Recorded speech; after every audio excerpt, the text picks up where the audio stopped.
أعوذ بالله من الشيطان الرجيم. بسم الله الرحمن الرحيم. وما من دابة في الأرض إلا على الله رزقها ويعلم مستقرها ومستودعها كل في كتاب مبين. صدق اللہ العظیم. محترم ناظرین کرام، آج ہم 12واں پارہ وما من دابۃ، اس کے اندر اللہ پاک نے جو مضامین بیان کیے ہیں ان کو سمجھنے کی کوشش کریں گے. 12واں پارہ میں سورہ ہود تقریباً مکمل ہے. یہ اپنے 11ویں پارے کے بالکل اختتام سے شروع ہو رہی ہے، اور اس کے 10 رکوعات ہیں، وہ سب کے سب اس 12ویں پارے کے اندر ہیں، اور 6 رکوعات اس کے اندر سورہ یوسف کے بھی ہیں. یہ دونوں صورتیں جو ہیں، سورہ ہود اور سورہ یوسف، یہ مکی دور کے آخری اوقات کی صورتیں ہیں. یعنی 10 نبوی سال کے اندر، 10ویں نبوی سال میں یہ نازل ہوئیں. اور ان دونوں کے جو موضوعات ہیں وہ اللہ رب العزت کی توحید کے ہیں، لیکن ان کے اندر فرق یہ ہے کہ سورہ ہود کے اندر اللہ نے ان قوموں کا ذکر فرمایا ہے کہ جو میرا حکم نہ ماننے کی وجہ سے ناکام ہو گئی. اور کون سا حکم نہ ماننے کی وجہ سے؟ اللہ تعالیٰ نے اس سورہ کے اندر 6 قوموں کا ذکر گنوایا ہے، اور فرداً فرداً ان پر جو شک لگائی ہے نہ ماننے کی وجہ سے، جس وجہ سے وہ گمراہ ہوئیں، جس وجہ سے ان پر عذاب آیا، اللہ کے عذاب کی وہ مستحق ہوئیں. وہ یہ ہے کہ اللہ کی عبادت کے اندر شریک کرتے تھے. اور عبادت کیا ہے، اس کو اللہ تعالیٰ نے واضح کیا کہ جب میں نے انسان کو زمین میں بھیجا، آباد کیا، تو اس کا مقصد یہ ہے کہ اللہ ہی کی عبادت کی جائے اور اللہ کے علاوہ کسی کی عبادت نہ کی جائے. یعنی انسان کی فطرت کے اندر اللہ نے آقا اور غلامی کو رکھا ہے، اور دوسری طرف اللہ تعالیٰ نے جو ہدایت دی ہے وہ یہ ہے کہ تمام کائنات کا خالق، تمام کائنات کا مالک، تمام کائنات کو چلانے والا، تمام کائنات کا رب وہ اللہ تعالیٰ کی ذات ہے. لہٰذا اللہ ہی کی عبادت کرنی ہے. اللہ کے علاوہ کسی انسان کے آگے، کسی دوسری مخلوق کے آگے انسان نے نہیں جھکنا. اور ایک یہ جھکنا جو ہے جس کو ہم رکوع اور سجود کہتے ہیں، جس میں ہمارے جسم کا جھکنا ہے، اور ایک جھکاؤ یہ ہوتا ہے کہ کسی غلامی کے اندر چلے جانا. تو دراصل جس چیز سے منع کیا جا رہا ہے وہ یہ ہے کہ انسان کا غلام نہ رہے، بلکہ انسان اللہ کی اطاعت کرنے والا بن جائے، اللہ کے سامنے جھکنے والا بن جائے. سورہ کا ابتدا ہوتی ہے، اللہ پاک ارشاد فرماتے ہیں الف لام را کتاب احکمت آیاتہ ثم فصلت من لدن حکیم خبیر. الف لام را کتاب احکمت آیاتہ، یہ وہ سورہ مبارکہ ہے کہ اس کی آیات جو ہیں احکمت ہیں، محکمات ہیں، اس کے اندر متشابہات نہیں ہیں. یعنی اللہ کے وہ واضح احکام، اور اگر ان کو جمع کر دیا جائے تو اللہ کا وہ واضح حکم ہے اس کے اندر، اور وہ کیا ہے؟ اعبدوا اللہ ولا تشرکوا شیئا، کہ اللہ ہی کی عبادت کرو، اللہ ہی کی بندگی کرو، اور اللہ ہی کے سامنے جھکنے والے تم سب بن جاؤ. یہاں سے یہ ابتدا ہو رہی ہے، اور اس کا دوسرا جملہ سنیے. اللہ فرماتے ہیں وہ حکم کون سا ہے جو بہت واضح ہے؟ وہ یہ ہے کہ اللہ تعبدوا الا اللہ، اللہ تعبدوا الا اللہ، اے میرے حبیب صلی اللہ علیہ وسلم اعلان کیجئے اللہ تعبدوا الا اللہ، کہ اللہ کے علاوہ کسی کی عبادت نہیں، اللہ کے علاوہ انسان نے کسی انسان کے آگے، کسی دوسری مخلوق کے سامنے، کسی چاند سورج ستارے کے سامنے نہیں جھکنا۔ انسان اللہ کی بندگی کے لیے بنایا گیا ہے، تو اللہ کی ہی بندگی کرنی ہے، اللہ کی اطاعت کرنی ہے۔ اننی لکم منہ نذیر مبین، اننی لکم منہ نذیر و بشیر، اور میری حیثیت جو ہے، رسول اللہ صلی اللہ علیہ وسلم فرماتے ہیں، اللہ کا اعلان نبوت اور رسول اللہ صلی اللہ علیہ وسلم کی زبان سے ان کی حیثیت کا اعلان بھی ہے، اننی لکم منہ نذیر و بشیر، میری حیثیت جو ہے وہ کیا ہے، لکم منہ نذیر و بشیر، میں ڈر سنانے والا ہوں، خبردار کرنے والا ہوں اور بشارت دینے والا ہوں۔ یعنی ایک کلمہ کا حصہ کیا ہے، لا الہ الا اللہ، اور کلمہ کا دوسرا حصہ کیا ہے، محمد رسول اللہ۔ تو لا الہ الا اللہ کی جگہ پر یہاں پر کیا ہے، اللہ تعبدوا الا اللہ، کہ اللہ کے علاوہ کسی کی بندگی نہیں کرنی، اللہ کے علاوہ اپنی جبین نیاز کو کسی کے قدموں میں نہیں رکھنا۔ یہ انسان کی جبین کو میں نے اللہ فرماتے میں نے اپنے لیے بنایا ہے۔ اور دوسرا، اننی لکم منہ نذیر مبین، جو یہ بات مان لے گا اس کو میں بشارت دینے والا ہوں، اور جو نہیں مانے گا، بھٹکتا رہے گا یا وہ مغضوب ہو جائے گا، وہ جان بوجھ کر نہ ماننے والا بن جائے گا، تو اللہ فرماتے ہیں اس کے لیے آپ کو اے حبیب صلی اللہ علیہ وسلم اعلان کیجئے کہ میں ڈرانے والا ہوں، ڈر سنانے والا ہوں۔ اب دیکھیے کہ اس پارہ کی ابتدا ہو رہی ہے، وَمَا مِن دَابَّةٍ فِي الْأَرْضِ إِلَّا عَلَى اللَّهِ رِزْقُهَا،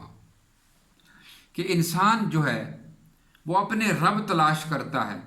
اس کی فطرت کے اندر اللہ پاک نے یہ جستجو ڈال دی ہے کہ میری روزی کا کیا بنے گا، میرے مال و دولت میرے پاس کیسے جمع ہوگا، میرے پاس وسائل کیسے آئیں گے۔ تو انسان کی اس طمع کو اللہ پاک ذکر کرتے ہوئے فرماتے ہیں کہ اس کا علاج فقط یہ ہے کہ تم اس بات کی طرف آ جاؤ، اس بات پر ایمان لاؤ کہ جس نے ہمیں پیدا کیا ہے، جو ہمارا خالق ہے وہی ہمارا مالک ہے، وہی ہمارا رازق ہے، اور اس کو اپنے ذہن کے اندر بٹھا لو کہ تم تو انسان ہو، تم کو میں نے اشرف المخلوقات بنایا ہے۔ وما من دابۃ فی الارض، زمین پر چلنے والا کوئی چوپایا بھی، زمین پر چلنے والی کوئی ذات، کوئی جانور، کوئی اللہ کی مخلوق، وما من دابۃ فی الارض الا علی اللہ رزقها، زمین پر جو بھی چلتا ہے اور جو بھی اللہ نے پیدا کیا ہے اس کا رزق کا ذمہ اللہ نے اپنے ذمہ رکھا ہے۔ الا علی اللہ رزقها، اس کا رزق اللہ کے ذمے ہے۔ وَيَعْلَمُ مُسْتَقَرُّهَا، وَيَعْلَمُ مُسْتَقَرَّهَا وَمُسْتَوْدَعَهَا، مستقر کہتے ہیں عارضی ٹھکانے کو، اور مستودعها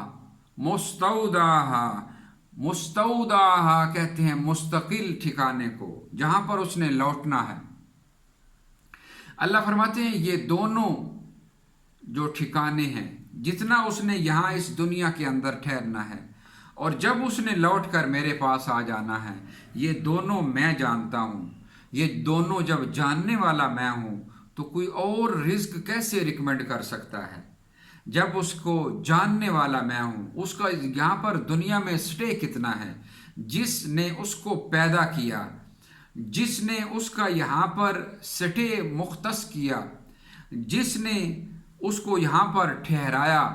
اور عارضی ٹھکانے پر، اور جس نے اس کو پرمننٹ ٹھکانے پر لے جانا ہے، رزق بھی اسی کے ذمہ ہے۔ یہ کتنی بڑی تسلی کی بات ہے جو اللہ تعالیٰ نے کر دی ہے۔ اور اللہ فرماتے ہیں کل فی کتاب مبین، یہ بات اگرچہ میں زبانی بھی رکھ سکتا تھا لیکن یہ میں نے لکھ رکھی ہے، کہ کس انسان نے دنیا کے اندر جانا ہے، اس نے کتنے دن وہاں پر رہنا ہے، کتنا اس نے رزق کھانا ہے، کب اس نے لوٹ کر میرے پاس واپس آ جانا ہے، یہ سب میرے پاس لکھا ہوا ہے، اور تم اے انسان اس بات سے کیوں پریشان ہو جاتے ہو۔ رسول اللہ صلی اللہ علیہ وسلم جب خطبہ دیا کرتے تھے تو آپ صلی اللہ علیہ وسلم کی ایک عادت مبارکہ تھی کہ یہ بات ضرور اپنے ہر خطبے کے اندر شامل کیا کرتے تھے۔ چنانچہ آج بھی ہمیں جو خطبہ مسنون ملتا ہے اس میں یہ بات لکھی ہوئی ملتی ہے کہ الا وَإِنَّ نَفْسًا لَن تَمُوتَ حَتَّى تَسْتَكْمِلَ رِزْقَهَا، خبردار یہ سن لو، وَإِنَّ نَفْسًا لَن تَمُوتَ، کوئی بھی نفس، کوئی بھی جان، کوئی بھی انسان اس وقت تک مر نہیں سکتا، کوئی بھی جاندار جو اس زمین پر اللہ نے پیدا کیا ہے وہ اس وقت تک مر نہیں سکتا، حتیٰ تستکمل رزقها، جب وہ اپنا رزق مکمل نہیں کر لیتا۔ اللہ تعالیٰ نے جتنا اس کا رزق لکھ دیا ہے وہ جب تک مکمل نہیں کرتا اس پر موت نہیں آ سکتی۔ اور یہ جو سورہ ہود کی اسی بات کی طرف فکر ہے، یہی جس کو اللہ نے اس سورہ کا موضوع بنایا ہے، اور بالخصوص اس کے اندر جس طرح میں نے پہلے بھی کہا کہ 6 وہ واقعات ہیں جو سابقہ انبیاء کی امتوں کے ہیں، جو امتیں ناکام ہوئیں اور جن پر اللہ تعالیٰ نے اپنا عذاب بھیج دیا۔ تو رسول اللہ صلی اللہ علیہ وآلہ وسلم کو ایک دفعہ حضرت ابو بکر صدیق رضی اللہ تعالی عنہ کوئی سفید بال دیکھ کر آپ پوچھتے ہیں کہ یا رسول اللہ صلی اللہ علیہ وسلم آپ بوڑھے ہو گئے ہیں، تو آپ صلی اللہ علیہ وسلم نے فرمایا شیبتنی ہودن واخواتها، کہ یہ جو ہود ہے اور اس کی جو بہنیں ہیں، یعنی اس طرح کی جو آیات ہیں قرآن کریم کے اندر، انہوں نے مجھے بوڑھا کر دیا۔ یعنی اس کے اندر ایسی فکر موجود ہے کہ اگر جو قوم اللہ کی اس بات کو نہیں مانتی اور اپنی ضد پر اڑی رہتی ہے، ہدایت کو قبول نہیں کرتی، اللہ تعالیٰ اس کو تباہ کر دیا کرتا ہے۔ تو میں بھی جب یہ دیکھتا ہوں کہ میری قوم مان نہیں رہی اور اللہ کی آیات آ رہی ہیں، 10 سال گزر گئے ہیں مکہ کے، تو مجھے یہ فکر لاحق ہو جاتی ہے کہیں یہ قوم تباہ نہ کر دی جائے، اس بات نے مجھے بوڑھا کر دیا ہے۔ تو یہ وہ واقعات ہیں جو اللہ تعالیٰ نے یہاں پر بیان کیے ہیں، اور بالترتیب یہ واقعات پہلے بھی گزر چکے ہیں۔ اگرچہ اللہ رب العزت ارشاد فرماتے ہیں، حضرت نوح علیہ السلام سے اللہ نے یہ ذکر شروع کیا ہے،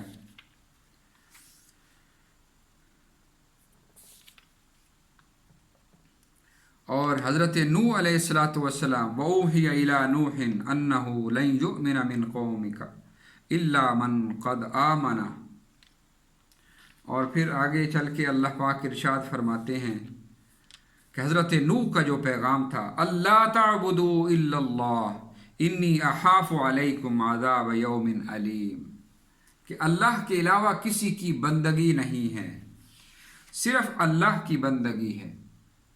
انسان کو اللہ نے انسان کا غلام بنا کر دنیا کے اندر نہیں بھیجا، اور انسان کو اپنے اس روش اور اس کی خواہش جو ہے، اس کے نفس کے اندر یہ خواہش موجود ہے کہ کوئی میری غلامی کرے، اللہ فرماتے ہیں اس کو کنٹرول کرنے کے لیے بھیجا ہے۔ تمہارا امتحان یہ ہے کہ نہ تو کسی کی غلامی کرو اور نہ اپنی غلامی کسی سے کرواؤ۔ جو اس بات کے اندر کامیاب ہو گیا وہ کامیاب ٹھہرے گا، اور جو اس بات میں ناکام ہو گیا، جو غلامی کرتے ہوئے یہاں سے مر گیا یا جو غلامی کرواتے ہوئے مر گیا، جس طرح فرعون اور نمرود ہیں، تو وہ دونوں ناکام، دونوں قسم کے افراد ناکام ہیں۔ جو اللہ کے علاوہ کسی کی بندگی کے اندر مر گئے، یا جو اللہ کے علاوہ اپنی بندگی کرواتے ہوئے مر گئے، دونوں قسم کے افراد جو ہیں وہ ناکام ہوں گے۔ یہی اس سورہ کا پیغام ہے۔ تو اللہ پاک ارشاد فرماتے ہیں کہ کہ یہ سب سے پہلے حضرت نوح علیہ الصلاۃ والسلام کی قوم ہے جس پر اللہ کا عذاب آیا یہ نہ ماننے کی وجہ سے۔ اور اس کے بعد اللہ رب العزت نے یہاں پر جو دوسری قوم جس کا ذکر کیا وہ ہے وَإِلَىٰ عَادٍ نَحَاهُمْ هُودًا وَقَالَ يَا قَوْمِ اعْبُدُوا اللَّهَ مَا لَكُم مِّنْ إِلَٰهٍ غَيْرُهُ۔ ان کا بھی پیغام یہ تھا کہ بندگی اللہ کی ہے۔ تو یہ قوم جو ہے اس نے بھی انکار کیا، حضرت ہود علیہ السلام کا انکار کیا، بالآخر اللہ تعالیٰ نے ان کو عذاب میں مبتلا کیا۔ حضرت نوح علیہ السلام کی جو قوم ہے اس کو آپ جانتے ہیں کہ اللہ تعالیٰ نے پانی کے عذاب میں پکڑا، اور یہ جو علاقہ تھا اس وقت کا عراق تھا، اور آج یہ علاقہ جو ہے یہ ترکی کے اندر یہ صوبہ ترشاک شامل ہے، اور وہاں پر ہی جودی پہاڑ جس کا نام بھی قرآن کریم کی اسی سورہ میں آیا ہے، جہاں پر کشتی آپ کی ٹھہری، تو وہاں پر یہ موجود ہے۔ اور مکہ سے جنوب کی طرف قوم عاد کا مسکن موجود ہے۔ اور پھر اس کے بعد اللہ رب العزت ارشاد فرماتے ہیں وَإِلَىٰ ثَمُودَ أَخَاهُمْ صَالِحًا، حضرت صالح علیہ السلام کو بھیجا قوم سمود کی طرف، یہ مکہ سے شمال کی طرف جو ان کا راستہ تھا شام کے سفر کے اندر جو استعمال کرتے تھے وہاں موجود ہے۔ تو ان کا پیغام بھی یہی، اللہ فرماتے ہیں قَالَ يَا قَوْمِ اعْبُدُوا اللَّهَ مَا لَكُم مِّنْ إِلَٰهٍ غَيْرُهُ۔ حضرت صالح نے بھی اپنی قوم کو یہی پیغام دیا کہ اللہ کی بندگی کرنی ہے، اللہ کے علاوہ کسی کی بندگی نہیں ہے۔ اس کے بعد اللہ رب العزت ارشاد فرماتے ہیں حضرت ابراہیم علیہ السلام اور حضرت لوط علیہ السلام کا ذکر ہے کہ دو مہمان آئے، اور وہ دونوں جو ہیں وہ فرشتے تھے۔ وہ پہلے حضرت ابراہیم کے پاس آئے، پھر ان کو بتایا بشارت کے بعد، اور جب حضرت ابراہیم کے پاس آئے تو حضرت ابراہیم نے ان کے لیے ایک بچڑا تیار کیا۔ اور اسی اثناء کے اندر ایک اور واقعہ بھی ہے وَإِلَىٰ مَدْيَنَ أَخَاهُمْ شُعَيْبًا، حضرت شعیب علیہ السلام کا، کہ جو مدین قوم کی طرف گئے تھے اور اللہ تعالیٰ نے ان کو مبعوث فرمایا، ان کا بھی پیغام اللہ فرماتے ہیں یہی قَالَ يَا قَوْمِ اعْبُدُوا اللَّهَ مَا لَكُم مِّنْ إِلَٰهٍ غَيْرُهُ، کہ اے میری قوم اللہ کے علاوہ کسی کی بندگی نہیں ہے۔ تو اس کے بعد حضرت ابراہیم علیہ السلام سے ہو کر وہ فرشتے حضرت لوط علیہ السلام کے پاس گئے، یہ بستی بھی تباہ کر دی گئی۔ اور اس کے بعد اللہ رب العزت ارشاد فرماتے ہیں بالکل اس سب کے آخر کے اندر جو سورہ مبارکہ کا آخری جملہ ہے وہ کیا ہے؟ فَاعْبُدْهُ وَتَوَكَّلْ عَلَيْهِ۔ تو سب کا نتیجہ کیا ہے؟ اللہ فرماتے ہیں اگر اس عذاب سے آپ بچنا چاہتے ہیں، یہ جو انجام میں نے گنوائے ہیں، 6 قوموں کے انجام گنوائے ہیں، اگر اس سے بچنا چاہتے ہیں تو اے امت مسلمہ تم سب یہ جان لو فَاعْبُدْهُ وَتَوَكَّلْ عَلَيْهِ، صرف اللہ کی بندگی اور اسی پر توکل کرو، وَمَا رَبُّكَ بِغَافِلٍ عَمَّا تَعْمَلُونَ، اور جو تم کر رہے ہو اللہ اس سے غافل بالکل نہیں۔ یہ سورہ ہود کا پیغام ہے۔ اس کے بعد آتی ہے سورہ یوسف۔ اللہ رب العزت سورہ یوسف ارشاد فرماتے ہیں، سورہ یوسف جو ہے یہ بھی مکی دور کی آخری سال کی سورہ ہے، اور رسول اللہ صلی اللہ علیہ وآلہ وسلم جب اظہار نبوت کرتے ہیں، دعوت دیتے ہیں مشرکین مکہ کو، تو مشرکین مکہ کئی دفعہ ایسا ہوا کہ یہود سے، مدینہ سے اور جہاں جہاں پر یہود آباد تھے وہاں جا کر پوچھتے تھے ان سے کہ آپ ہمیں بتائیں کہ ان سے کیا سوال کریں، ہمارے پاس ایک شخص ہے جو نبوت کا دعویٰ کرتا ہے، تو کیا سوال کریں کہ وہ بے بس ہو جائے۔ تو یہ یہود کے کہنے پر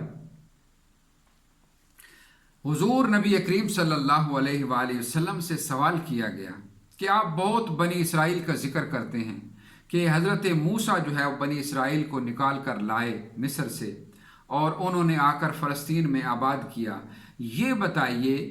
کہ اگر فلسطین ہی ان کا علاقہ تھا تو یہ بتائیں کہ بنی اسرائیل مصر میں کیا لینے گئے، وہ وہاں پر تھے کیوں؟ یہ ایک ایسا سوال تھا کہ اس کا جواب صرف وہ بندہ دے سکتا تھا جس کا اللہ کے ساتھ رابطہ ہوتا، اس لیے کہ مشرکین مکہ، پورا مکہ شہر یہ نہیں جانتا تھا کہ بنی اسرائیل جو ہیں وہ مصر میں گئے کیسے تھے۔ انہوں نے یہ تو سنا ہوا تھا کہ حضرت موسیٰ جو ہے وہ نکال کر لائے، اور یہ یہود بیان کرتے رہتے ہیں، تو بنی اسرائیل وہاں سے نکلے، فرعون غرق ہوا، لیکن وہ بنی اسرائیل جو تھے وہ مصر کے اندر کیوں تھے؟ تو یہ ایک سوال انہوں نے کر دیا، اور اس سوال کا تعلق براہ راست جس نے جواب دینا ہے اس کا نبی ہونا ضروری ہے، اس لیے کہ یہ سوال ایسا نہیں ہے کہ کوئی اپنے علم کی بنیاد پر دے دے۔ تو اللہ تعالیٰ نے یہ پورا واقعہ نازل کیا، یہی وہ چاہتے تھے کہ واقعہ نازل ہو کہ کس طرح بنی اسرائیل مصر کے اندر جمع ہوئے۔ تو مصر کے اندر بنی اسرائیل کا جو 6 لاکھ کی تعداد کے اندر جمع ہیں، ان کی وجہ کیا بنی؟ اللہ تعالیٰ نے یہ واقعہ سنایا کہ فلسطین کے اندر حضرت یعقوب جو کہ حضرت ابراہیم کے پوتے ہیں، اور ان کے گھر کے اندر یہ ان کا جو بیٹا ہے حضرت یوسف، جو چھوٹے سے بڑا بیٹا ہے، تو سب سے چھوٹا جو ہے وہ بن یامین، اور اس سے بڑے ہیں یہ حضرت یوسف۔ تو ان کا اغوا یہ سبب بنا تھا۔ اللہ تعالیٰ جو ان کو لے کر گئے ہیں، سب سے پہلے کیا ہوا؟ تو اللہ تعالیٰ نے وہ پورا واقعہ سنایا جو آپ نے بھی سنا ہوا ہے، اور جو اس مختصر وقت کے اندر سنایا نہیں جا سکتا، کہ کس طرح ان کے بھائیوں نے سازش کی، اور کس طرح حضرت یوسف کو لے کر گئے، ایک ویران کنویں کے اندر ڈالا، وہاں سے قافلے نے نکالا، اور گویا وہ ایک طرح کے اغوا ہو کر پھر مصر کی منڈی میں جا کر فروخت ہوئے۔ تو یہ تمام کا تمام واقعہ اللہ تعالیٰ نے سنا دیا، اور اس کی ابتدا کے اندر اللہ تعالیٰ نے یہ بھی بتا دیا حضرت یعقوب علیہ السلام کو ایک بشارت کے ذریعے، جو حضرت یوسف کو خواب کے اندر آئی، اور وہ بشارت کیا تھی کہ انی رأیت احد عشر کوکبا والشمس والقمر رأیتهم لی ساجدین، کہ میں دیکھتا ہوں کہ 11 ستارے اور ایک سورج اور چاند اور سورج جو ہیں یہ سب میرے سامنے سجدہ ریز ہیں، میرے سامنے جھکے ہوئے ہیں۔ تو یہ بھی اللہ تعالیٰ نے ان کو دکھا دیا۔ تو اس طرح اللہ تعالیٰ نے ان کو یہ پیغام پہنچایا حضرت یوسف کے ذریعے، اور پھر حضرت یعقوب کو بتایا کہ کس طرح آپ کے بعد جو نبوت کا سلسلہ ہے آپ کا، وہ آپ کے کس بیٹے کے سر پہ ہے،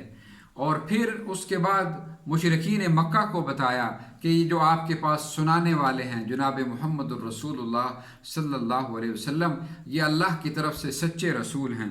تو اللہ تعالیٰ نے جو حضرت یوسف کا پیغام نقل کیا ہے اس سورہ مبارکہ کے اندر، اس کا ذکر کر لیتے ہیں۔ فرمایا یا صاحب السجن ارباب متفرقون خیرا خیر ام اللہ الواحد القہار، کہ اے میرے جیل کے ساتھیوں، کیا بہت سے رب اچھے ہیں یا ایک واحد قہار رب اچھا ہے؟ ما تعبدون من دونہ الا اسماء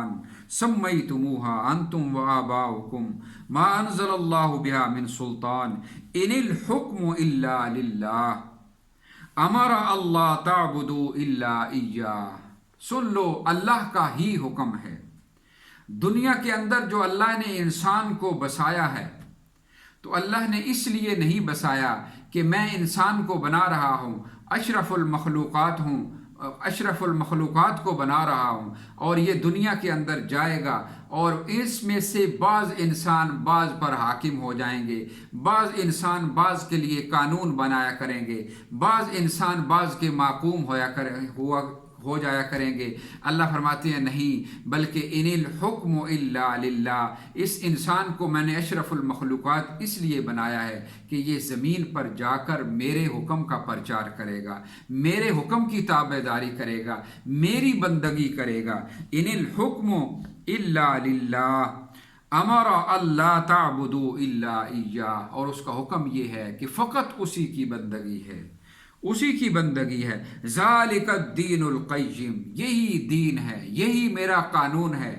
کہ اللہ کے علاوہ کسی کی بندگی نہ ہو، وَلَٰكِنَّ أَكْثَرَ النَّاسِ لَا يَعْلَمُونَ، لیکن اللہ فرماتے ہیں انتہائی افسوس کی بات ہے کہ اس دنیا میں آنے کے بعد انسان دھڑا دھڑ جہنم کی طرف جا رہے ہیں، اس پیغام کو سمجھ نہیں رہے۔ یہ بہت ہی سادہ سا اور بہت ہی عام فہم پیغام ہے جو اللہ کے ہر نبی نے اپنی دعوت کے اندر دیا، اور وہ کیا ہے کہ انسان کو میں نے انسان کے سامنے جھکنے کے لیے نہیں بنایا، انسان کو میں نے انسان کی غلامی کے لیے نہیں بنایا، بلکہ انسان کو اس لیے بنایا ہے کہ انسان اللہ کے سامنے جھک جائے۔ اللہ تعالیٰ سے دعا ہے کہ اللہ تعالیٰ ہمیں قرآنی تعلیمات کو سمجھنے کی، اس کے مطابق اپنے عقائد بنانے کی توفیق عطا فرمائے۔ وما علینا الا البلاغ المبین۔